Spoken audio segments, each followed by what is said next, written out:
So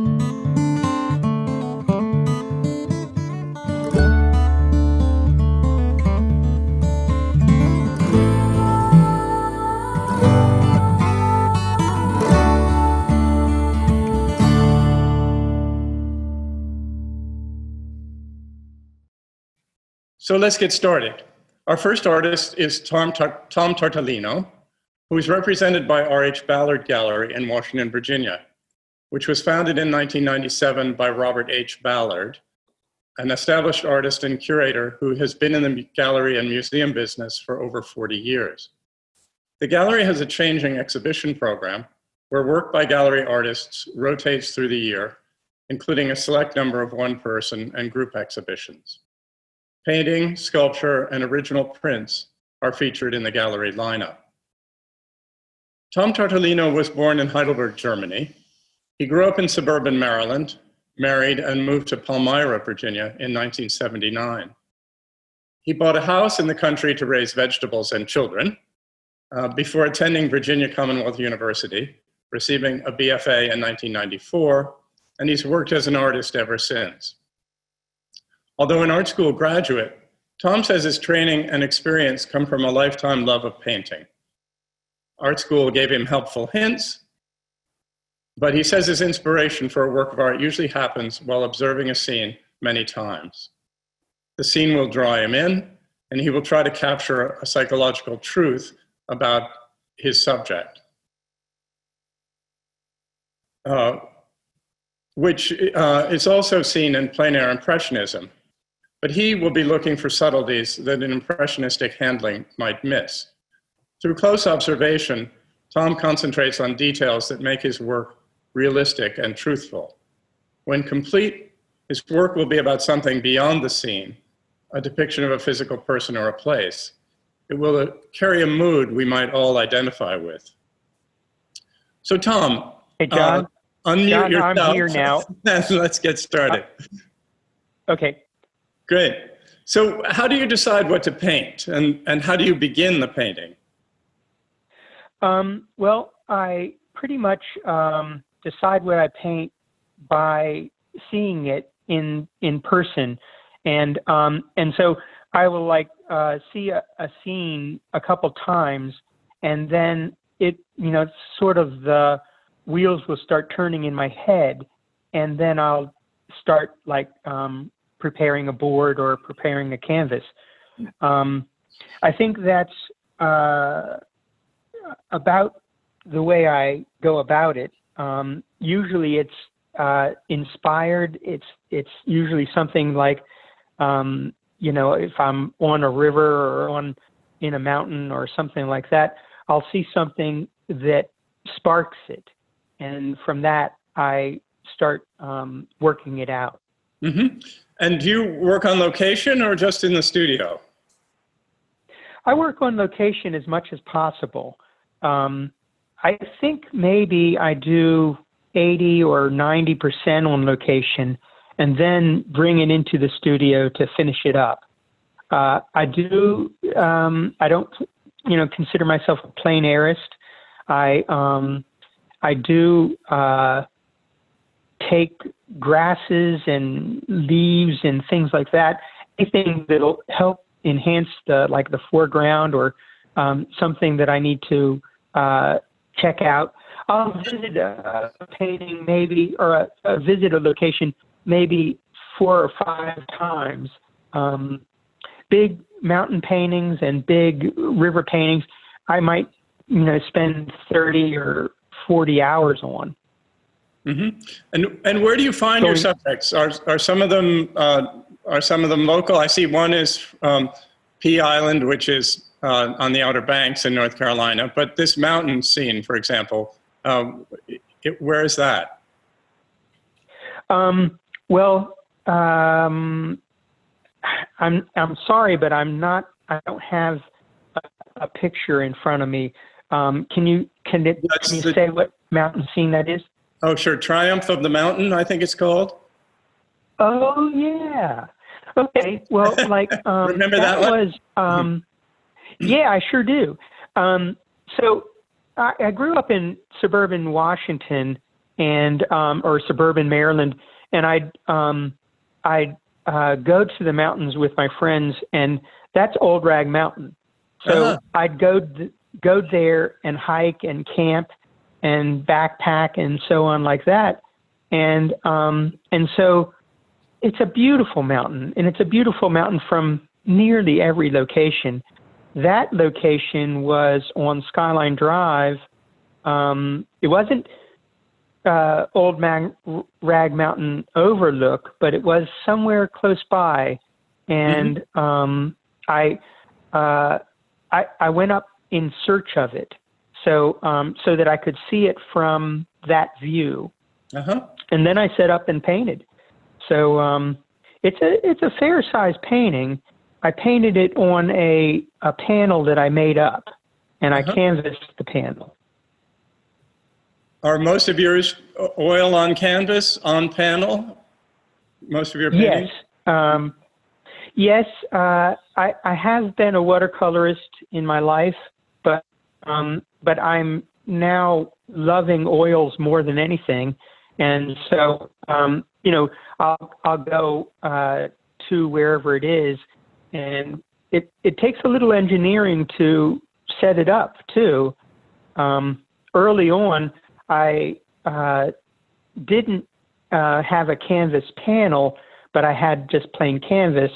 And one time I was up in the mountains and a wind came up, and I caught the painting as it flew off the easel, and I got it all over my arms, but I also put a hole in the canvas. Oh, no. So a lot of times I want to make a panel up, and sometimes those panels are a Luan door, like a bifold door, and I'll canvas it, and then it'll be a nice, solid, flat,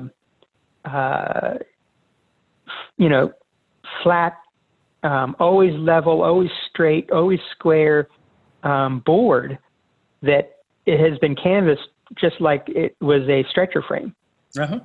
And when you say you bring materials home to finish the painting, you actually bring leaves or grasses or something back to the studio and use them to finish?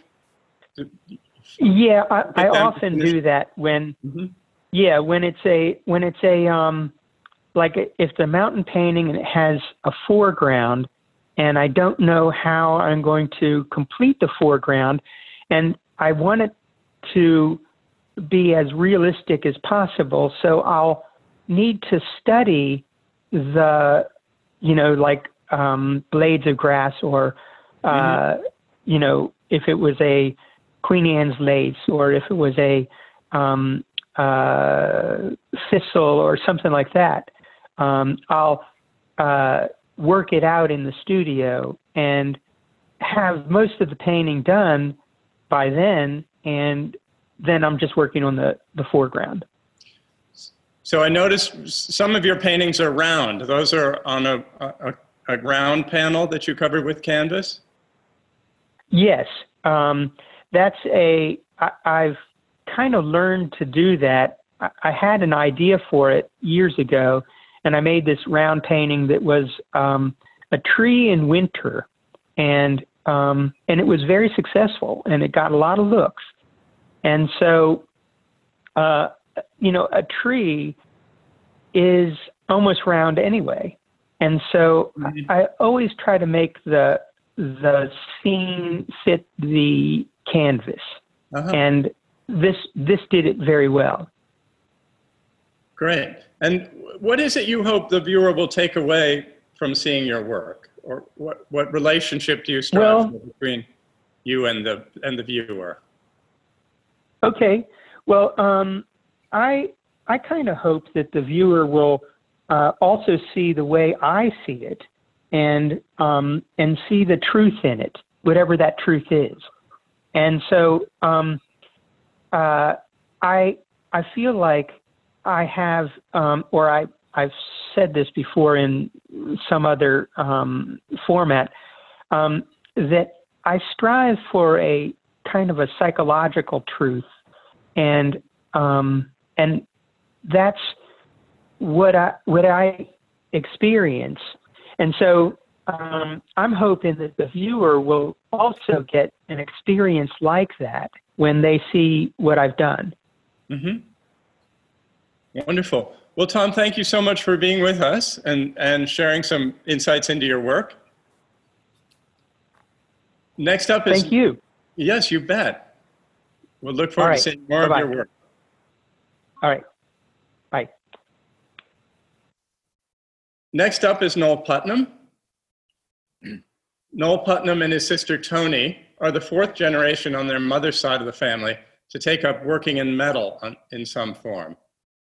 Noel is mostly self-taught and has minimal formal education in smithing because when he started being a blacksmith, there were few schools to attend. He's been working as a blacksmith for over 45 years and has been a generous mentor for many new students to the art. By the 1980s, various craft schools had started classes, and he has since taught in many of them. By 2000, Noel was tired of creating for others and began to explore his own work and his own imagery. He moved his shop away from the madding crowd of all those distractions, and his work is featured at the Washington National Cathedral, the Rockefeller Estate in New York, and in many private collections. Noel, are you with us? I am with you. Wonderful. Welcome. Thank you. So how long have you been an artist and how did you become an artist? Was there a particular person, event, dream, accident that led you into the arts? I should say, I think I've heard stories that your family was quite well connected with the art world in New York and that you grew up near Alexander Calder and played with his circus. So I think you have deep roots in the arts. Is that right? That is true. And it scared me to death. So, of course, when I became an adult or when I went to college, I ran away from that as quickly as possible. Did my stint in the service, came back, finished college, and was asked to teach at a private school, which I did for the next 14 years, and drove myself crazy. So I quit. And what were you teaching? History, sociology. Not art. Not art. Yeah. No, I didn't know enough about art. But it is true that my parents' friends were artists, writers, painters, sculptors, but they were just my parents' friends. So they would tousle my hair, they would welcome me, they would say funny things to me, and I would be invited to Sandy Calder's his daughter's birthday parties, and we would play hide and seek and so on. And I played with his circus when I was young, and now it's behind plexiglass anyway. So all of that was in there. Yeah. But when I quit school, teaching school, I knew I wanted to work with my hands. And I blundered around with a few things, and then I found ironwork. And I heated up a piece of scrap iron with the wrong kind of coal with a stone hammer and a clunk of iron, and I hit it and it moved and I was hooked. So then I started to learn how to be work iron.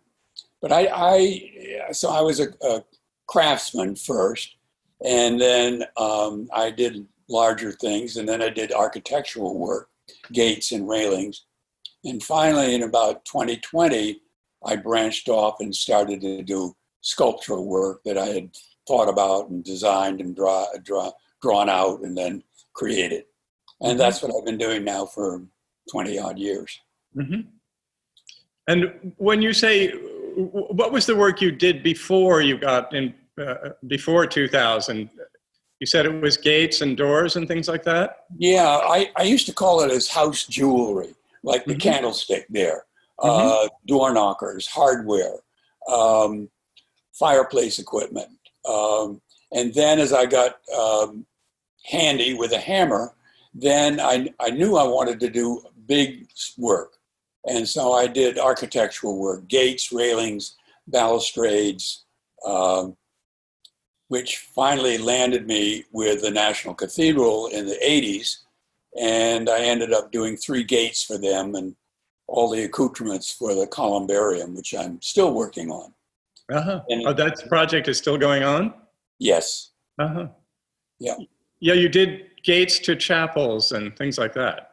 For the Yeah, I did cathedral, right? 3 gates for the burial chambers of the cathedral, yes. Mm-hmm. Mm-hmm. Um, And then what inspires your imagery these days, since it's not functional? um, I dream, I read, I look, I think, I play in my head. I get a lot of inspiration from dreams. Mm-hmm. I doodle. Um, I put out big sheets of paper on my drawing table and just see what comes out with charcoal and brown paper.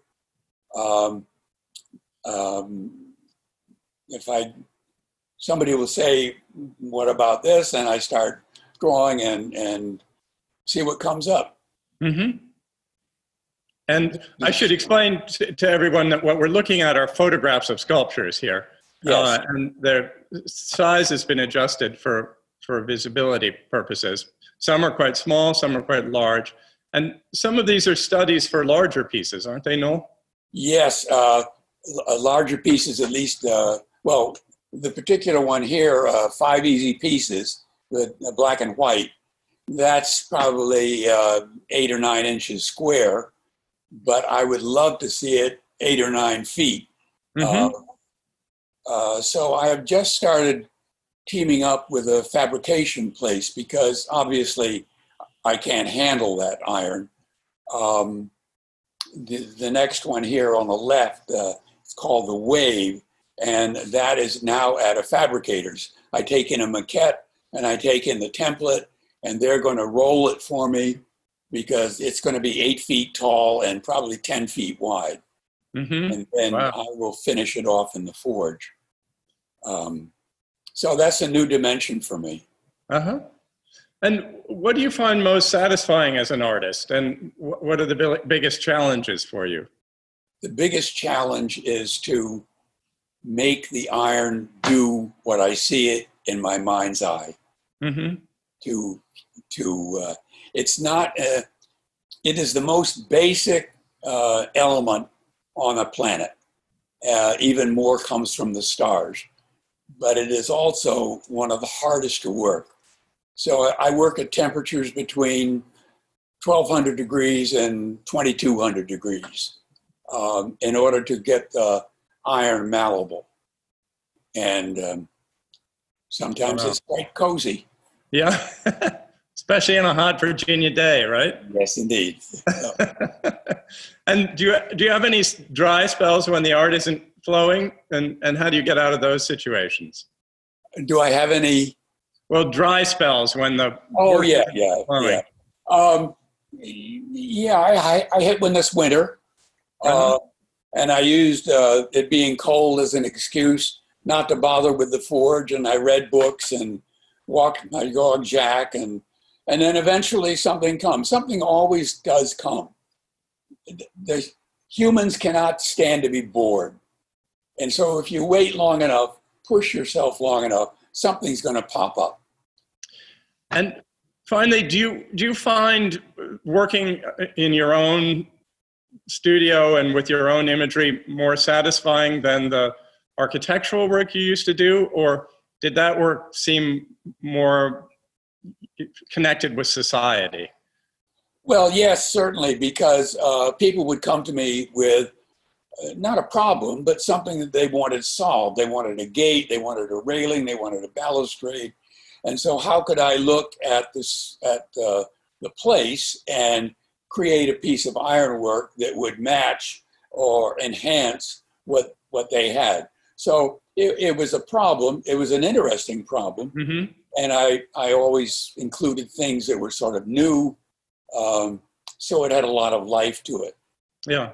Now it's entirely out of my head. Yeah. And is that more satisfying for you? Yes. Yeah. Yeah. Great. Yeah.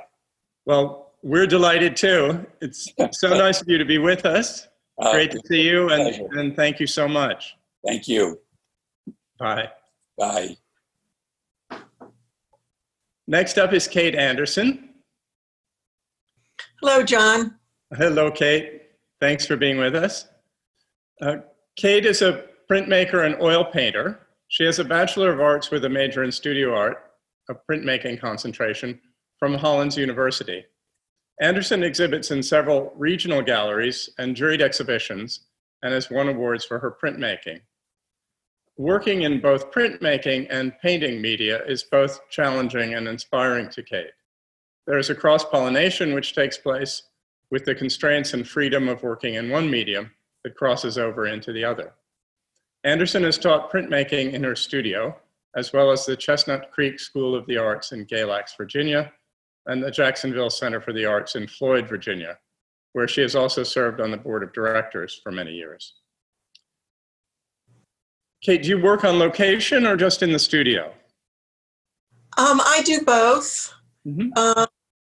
And actually, I'm always working. I'm constantly thinking about my work, and I've found that I like to carry a notebook with me because I never know what's going to inspire me. Sometimes it's something I'm reading or, looking at, or, something I see outside. And then I can take my notebook and my sketchbooks into the studio and work from there. Mm-hmm. And so some of these, like the painting we're looking at now, Sky High Rocky Mountain National Park, or oil, we were just looking at a monotype. Maybe you could explain to people what a monotype is. A monotype is a cross between painting and printmaking. Mm-hmm. I'm actually painting on a plate, a blank plate, and then I run it through the press with a piece of paper, and that's how I get the image. But like the one you're looking at right now, I've run it through the press multiple times. I'll pull an image and I'll look at it and I'll think it needs more, and I'll paint some more on the plate and then place it on the paper again and run it through. So monotype indicates that each print is unique. There's only one copy of each. Yes, it's not like an etching would be run in an edition. So. Mm-hmm. And you must do some traveling if you paint in Rocky Mountain National Park and Red Rocks and so forth. Well, my son just recently moved to Colorado, to Denver. So unfortunately, I can't go this year, but yes. You've made several trips out there, I guess. That's great. Yes. And talk about the size of your work. There's many of the paintings are quite small, sort of this, in some ways, very comparable in size to the prints. Is that deliberate? Well, it speaks to scale, and sometimes I find I'm working on something that I think should be a large painting, and it's not working. And then I will switch to, say, printmaking and try it out in a small print, and it will work much better. So I like to experiment, and yeah, sometimes it works better with a large format, and sometimes it's better with a small format. And you clearly have a great fascination with light. There are a lot of really interesting light effects in your painting. And a lot of the sky is often large compared to the ground. So that atmospheric effects must be really interesting to you. Yeah, and skies, for some reason, are very easy for me to paint. And I struggle with the foreground. So yeah, I love the atmospheric effects of skies. And the light effects in the clouds as well. Yes, Yeah. And what is it that you hope the viewer will take away from seeing your work? And what's the relationship you strive for with the viewer? Well, I try to create a work that is compelling and that will draw the viewer to take a longer look and really kind of dig into the painting, and hopefully I can then communicate what I'm trying to say as far as, a deeper emotional context.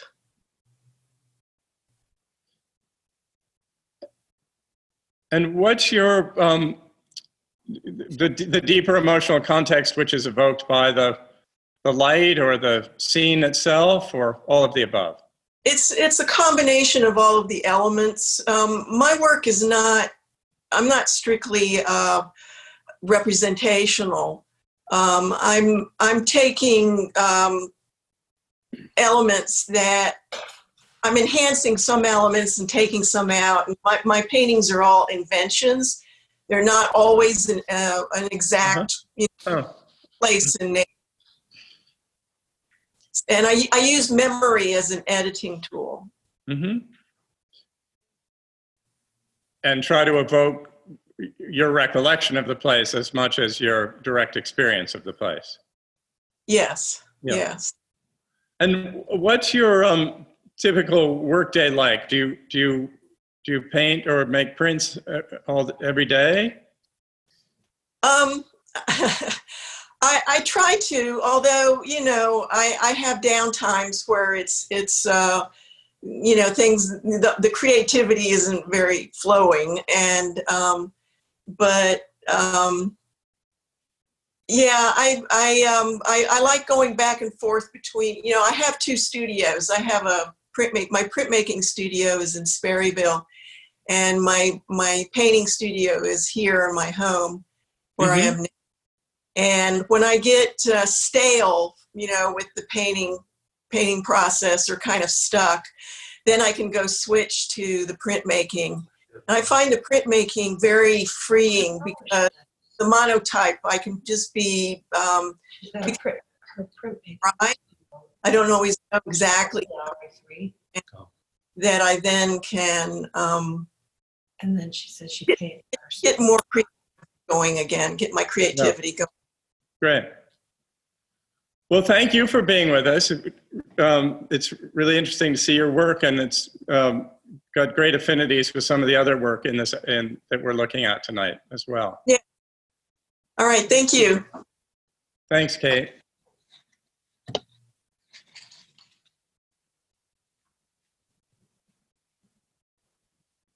Carolyn Roth is up next. Carolyn was briefly a resident of Rappahannock County in the early 1970s, but she returned to live in Rappahannock in 2015. Her studio allows her the pleasure of throwing paint while simultaneously breathing in the mountains. Carolyn works in oil, acrylic, fabric, or mixed media as the inspiration requires. Currently, she's working with oil pigment and cold wax. There's a lusciousness to this medium that reminds her of making mud pies as a child. Carolyn's work is in many private collections and has been exhibited in many galleries and shows in the Washington, D.C. area. In addition to pursuing her own work, Carolyn is an active member of the Headwaters Foundation Board of Directors. Are you with us, Carolyn? That's cool. Carolyn? I wonder if she's still muted. I was. Oh, you were. Are you there now? I think so. Terrific. Welcome, Carolyn. Tell us a little bit about the medium on these paintings first. They're oil stick and cold wax. Are you actually drawing with an oil stick? Not usually. They're Just mute it. the oil. Oh, you're not going to be able to watch our show.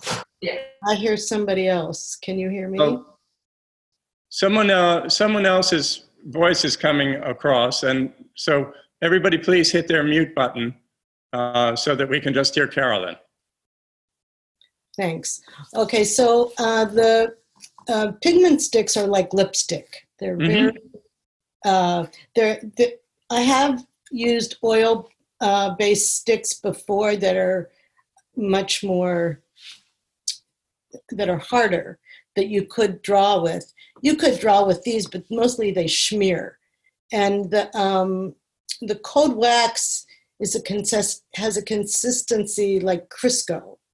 And so when you mix the pigment with the cold wax, you certainly extend the amount of medium that you have to work with, but it's mushy. And so it really is a matter of, I never use a brush with it. It's just like using different kinds of knives and any sort of stick thing, just sort of anything. I have a collection of stuff that I make marks with. And did that answer for you? Yes, it does. That's really interesting. So palette knives, sticks, all sorts of other implements that are used to spread the combined oil pigment with the cold wax mush. Exactly. That's right. It's not very technical. Well, not very technical in the language we're using, but technical in the way you do it, I'm sure. So, and talk a little bit about your imagery, where that comes from. It just comes. I don't know how to talk about that. It just, it's like I'm looking at different colors and I'm smearing them around. And one of the things that I like about this, it's subtractive. So for instance, the one that Jen just passed, where there's, you can see where there was, go back a little bit more right there. So you can see these rectangles. It was like I was able to remove the paint. And so, but the under part is sort of stained. So it's not like you remove it back to zero. You remove it back to a previous layer. And it's kind of cool. Yeah, great. And what do you find most satisfying about being an artist? And what's your biggest challenge? Well, doing it is the most satisfying part.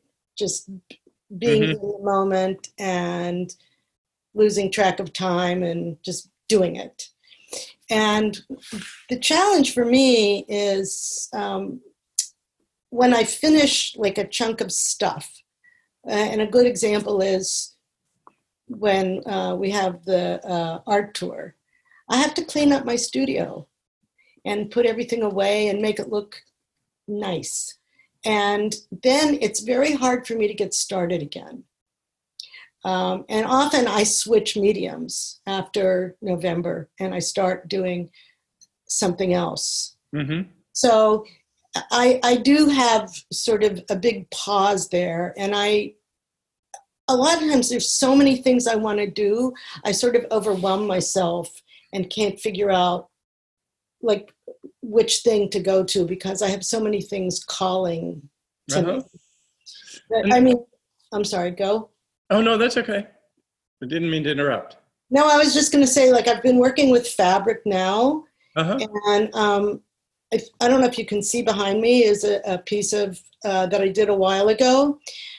But with fabric and also with a lot of other painting that I've done, I've never done it with this cold wax and pigment. I like to tear things up and then put them back together a different way. So behind me is something that I was painting on fabric, and then I cut the fabric and then reconstructed it. That's very appealing to me. Yeah. So how long have you been an artist, and how did you become an artist? I think that I've been an artist my whole life. And, you know, when I was young, I always liked to make collage, and because I didn't think I knew how to draw. And I painted the walls in my room. Before, in my early work life, I was a professional chef for 15 years. Wow. I'm a maker. I just like to put things together, to make things. It wasn't really until I was in my early 40s that I started to understand that that was not that was a need that I had, because I wanted to have a studio. I wanted to start making art, and I felt guilty about it. I felt like I was like spoiled to think, who was I to think that I could take time during the workday and do something that I loved so much. It just seemed unheard of. And so, but I came to understand that I'm not a happy person if I'm not making things. And it was an interesting sort of epiphany that I need to do this in one form or another, whether it's interiors, whether it's my garden, whether, sort of one cooking. I have to be making things or I'm not happy. So you consider all that part of your creative practice? Cooking, working in the garden, making paintings? Yes. Yeah. And lately, COVID masks too, right? Yes. Carolyn's producing a line of limited edition COVID masks. You need to be out passing them around Rappahannock County, it seems. Well, it would be nice if more people were wearing masks. So looking at these paintings, how do you know when they're finished? Well, they usually tell me. I have a big wall in my studio that I reserve for hanging whatever I'm working on. And I have a sofa across from it where my dog Grace spends most of her days.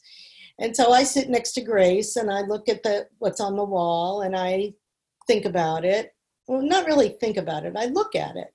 And then I'll think like, that corner needs this, a bright color, or less of that, or whatever. And then I go and I punchki around with it a little bit more. And then there's a moment when it's done. And there's nothing else that it needs. Well, that's wonderful. Thank you so much for sharing with us and being with us this evening. And well, nice to talk to you, John. Wonderful to see your work. Thanks. Thank you so much.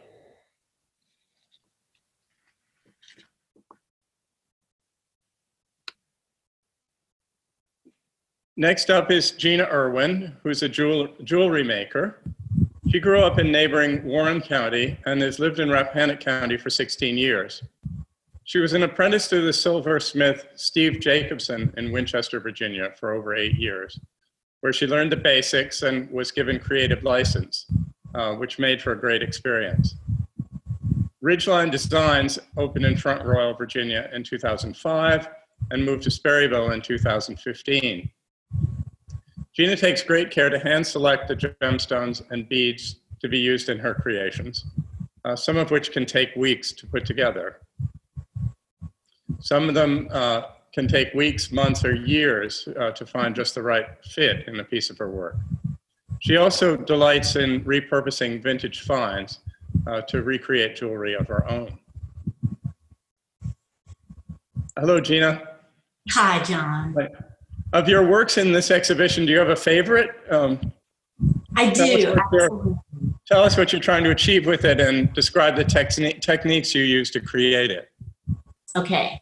The piece that really, that is really dear to my heart is the large green piece, and I named it Green Goddess. It's actually a stone that I purchased in my mid-20s, and it would be in my workplace drawer. I would hold it, I would look at it, I would put it away. And it actually was 20 years before it would take life as a piece of jewelry. And I love the color. And to me, stones have energy and it just can't be rushed sometimes. And so this particular piece is bezeled in 14 karat gold. And then the other parts are sterling silver. And then the decorative pendant bale is a vintage piece that I did repurpose. And I just thought it lent itself nicely to that particular stone. Yeah. Why do you think it took 20 years for this particular stone to find a home? I was so in love with it. I think part of me didn't want to let it go. Mm-hmm. Sometimes they are my babies, it feels like. Yeah. And tell me again, which part of it is the vintage element? The pendant veil. The pendant, which holds which actually holds the stone, or that rides on the chain. Okay. Yeah, I see. Great, wonderful. And so you find these vintage elements. Where do you find them? Mostly either rooting around through antique stores or going to shows, like the DC Big Flea was a favorite. Mm-hmm. And it was a misnomer because it wasn't just a bunch of flea market junk. It was like some really amazing things that you could find at the DC Big Flea. So I would just look through different booths, and if something caught my eye, I would get it. And that's why, I mean, sometimes things take weeks, sometimes months, sometimes years. It did just come to life. Mm-hmm. Is that where you also find your stones, or where do you source them? Gem and jewelry shows, like the International Gem and Jewelry Show is one that I attend often. And very often what I'm doing is bypassing a lot of stuff that looks generic to me, and I'm trying to look for unusual stones. That's a beauty right there. That is, that's amazing. It's a Tiffany stone, so it's opalized fluorite. It's found in Utah. Just a beautiful, under a black light, it fluoresces green. Wow. And that, what's the size of that? And is it a bracelet or? It's a bracelet. So it's about 3 inches long and about 2.5 inches wide. It was a quite large piece. And I actually married it to an old sand cast bracelet that was a Native American piece. But I felt that the sand cast bracelet was too plain and it needed something to bring it to life. And it made a great base for that large stone. That's amazing. And what creates the veins in the stone? Just different minerals that come, all together and under pressure. Mm-hmm. I'm not really a geologist. I was going to ask if you had to learn a lot about geology too. Sorry. That's all right. So how long have you been making jewelry, and what inspired you to get involved with this? Well, it was kind of a happy accident. I was 21 years old. I didn't head off to college like some of my friends. And so I was looking for a job, and I met someone through a mutual friend and ran into him at a flea market as I was just rooting around for things. And he says, my wife and I have a shop, and we need somebody to come and work for us. Would you be interested? And of course I was interested. And that's where my love of jewelry kicked in. He and his wife were both very talented and also had a love of the native jewelry. So it comes out in the style that I work in as well. Uh-huh. And what do you find most satisfying about being a jewelry maker, and what are your biggest challenges? Most satisfying is I never wake up and say, darn, I have to go to work. I just love what I do. I just have such a passion for it. Challenge is sometimes getting the thoughts in my head and my hands to cooperate. I'm not an artist on paper, so I don't sketch things out. They just kind of come from my head and out my fingers. So sometimes that can be a challenge. And what I really love is to do my own custom thing. And when someone loves it, that makes me very happy. Mm-hmm. But I do also do custom work. The little dragonfly piece, the customer gave me creative license with. He had the elk ivories and wanted a necklace for his wife. And I just happened to be playing around, and I found a piece of red coral that kind of looked like a dragonfly body to me. So I carved it with a file and then made wings out of his elk ivory. So that was a win-win situation. And then and then work the silver as well, the setting for the Yes. stones. Yeah, wonderful. Yeah. And so is that your favorite aspect of being an artist? The sense of satisfaction you get from people liking your work? Absolutely, because in our shop we also carry vintage jewelry and other modern pieces, and there's just one case of jewelry that I make, and it just delights me when somebody comes in and says, well, I like that, and it's a great feeling. Where is your shop so people can find you? It's in Sperryville. I'm in the River District, so right near the Copper Fox Distillery and the Copper Fox Antiques and the Apothecary. And do you direct market your work entirely yourself, or do you also sell through other galleries, or? No, just right here in the shop. Great. And so we'll hope we hope people are traveling out and about enough to come see you. Thank you. Thank you so much for being with us. Absolutely. That's lovely. Nice to see your work. Thanks. Last up is Donna Brune. Donna has always been drawn to the landscape and loves working in watercolor and other water media on various surfaces because it gives her the freedom and spontaneity to create how she feels about a subject. When she was younger, she painted in a more realistic style, but as she grows older, she often sees the landscape in a more impressionistic way than she did as a child. Donna is more drawn by the colors and shapes she sees than the scene itself.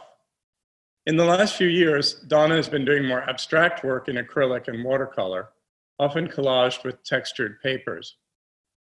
Donna's been a resident of Rappahannock County for 35 years. Her studio and gallery is located in the lower level of her home, and she's open by appointment. Welcome, Donna. Hello. Hello. Donna, how do you decide what to paint, and how do you begin a painting? Well, I never run out of ideas for painting. I have, a lot of stuff in my head, just experiences that I've had. I take a lot of photographs. I do a lot of sketches, and sometimes I'm just start reminiscing about things, and I go and start painting. So I never run out of ideas, and if I'm going to work in an abstract, a lot of times it's almost like a dream. I start seeing shapes and colors. So, I'm always the least little thing can inspire me. And but they're not necessarily sort of realistic subjects. Are they drawn from memory, or? A lot of it is drawn from memory, but I do. I like hiking. There's a lot of places I enjoy going, and I take a lot of photographs. I do a lot of sketches, and then back in my studio, I'm kind of old school. I do several sketches of different things that I'm interested in painting. I'll do color studies. So this is for more of my landscape paintings, and I'll do it too with the abstracts. I'll do sketches and color studies, but then once I get into it, I never know what's going to happen with the abstracts. And you have a real preference for water-based media, you say? I do. I started out like everybody else with, drawing pastels, oils, etc. But I had some health problems with the pastels and the oils, and so just went to watercolor, and I work in acrylics also, and collage, but lately I'm experimenting now again with the water-based oils. So, Uh-huh. Huh. but I think watercolor is what I really love. Yeah. Because you say because of the spontaneity? Yeah, you have a lot of freedom with watercolor. It is a difficult medium, but Yeah. you know, once it's not as unforgiving as people think it might be. Yeah, it's hard to get it back off the paper, though. Well, there are ways. And if it doesn't work out, I gesso over it, it becomes something else. We're looking at a group of pines that looks like on the sandy beach. Is that? They're live oak. This is in the Rodanthe area of the Outer Banks, Mm-hmm. and it's looking out towards the Sound. Oh, nice. It's an area where we used to stay. Uh-huh. So like not far from Tom's image of Pea Island. There you go. Yeah. That's great. And that is a watercolor that is on a watercolor canvas. Watercolor canvas? Yeah, there is such a thing. Mm-hmm. And so you can paint watercolor on it, and then I can just spray it with a varnish, and it can be framed like an oil. Uh-huh. For an acrylic, yeah. Is the canvas more or less absorbent of the watercolor than paper? It works actually very similar. You do have to scrub it, but it works. But it works very similar to paper. It has texture, you know, probably not quite as absorbent, but you know, I don't have to use any medium or anything with it to make it to work on the canvas. So what other artists have influenced you in your work over the years? Well, since I was a little kid, you know, I think I loved the Impressionists first. The school, elementary school where I went had like an art history, art appreciation. And so we learned about all the famous, the masters, and then on through the Impressionists I loved because looking at their paintings was like a dream. I mean, the colors were just danced, and the atmosphere that really appealed to me. And I thought Monet was wonderful.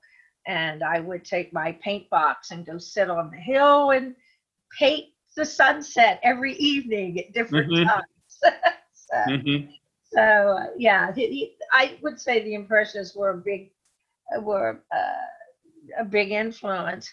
And when I got older, for some reason, I was fascinated by Edward Hopper. And I totally different, but and really kind of sad because the people always seem so lonely. But the colors and the shapes were, I think, what really attracted me to him. And, yeah. The colors and the architectural shapes? Yeah, and also the way he presented people. And I rarely do figurative painting, but the way he portrayed people, it just really pulled me in. You know, it's almost like you felt how they were feeling. Yeah. Well, there is a kind of a stillness to some of your work that is evocative of Hopper. That's true. Even though these particular ones are landscapes, there is a kind of that kind of quietness or serenity to them that you get in Hopper's work. Well, what is it that you hope the viewer will take away from seeing your work? And I hope that the viewer can feel like he could walk into my painting. You know, put themselves there. Mhm. Maybe it will bring back memories of places that they have been and places that they felt really good about. That particular painting is right on my farm, and it's The painting with the ginkgo tree between the two pine trees? yes, Yeah. it's been there a long time, and every fall it's gorgeous, and Yeah. it's always that color during the art tour. Yeah. Ginkgos are so spectacular in the fall, aren't they? It's Yeah. great. And So yes, you want people to be able to sort of feel like they're in the painting. yes, yeah, because and it's to sort of kind of take the stress out of life, I guess, because if you're out, I know for me, if I'm out hiking and or out walking with my dogs, I mean, it's a world away from anything else that's going on that's stressful. Yeah, great. Well, thank you, Donna. Thank you so much for being with us. And thanks to all of our viewers for joining us this evening. I want to remind our guests that they can visit the exhibitions again at their leisure, and that all work in the exhibition is available for purchase directly from the artists. If you want more information about the work, as you have seen during this session, you can enter detail view by clicking directly on the image. That gives you a closer look at each work and detailed information. You can get detailed information by clicking the eye on the right-hand side of the screen when in detailed view. And then you can go back by clicking exit detail view in the upper right corner of the exhibition. Contact information for each artist is provided in the information on each work. Should you have any questions or wish to inquire about any work, this is available when in detail view. I want to thank RAC for hosting these events. I think it's a great way to bring the work of Rappahannock artists to the public eye in the middle of a pandemic. And these are, as I said at the beginning, monthly events through October. So each month we'll be featuring 6 different artists in these virtual galleries and hosting these hour-long Meet the Artist sessions once a month through October. I want to thank this month's artists for participating. It's been really wonderful as usual. I hear from Matthew Black, the head of RAC, that there's been a lot of traffic to the RAC website, in part, I think, because of these exhibitions. And we hope because of these Meet the Artist events. So thank you to all of the artists who participated this month, and we'll look forward to seeing some or all of you again next month. Thank you.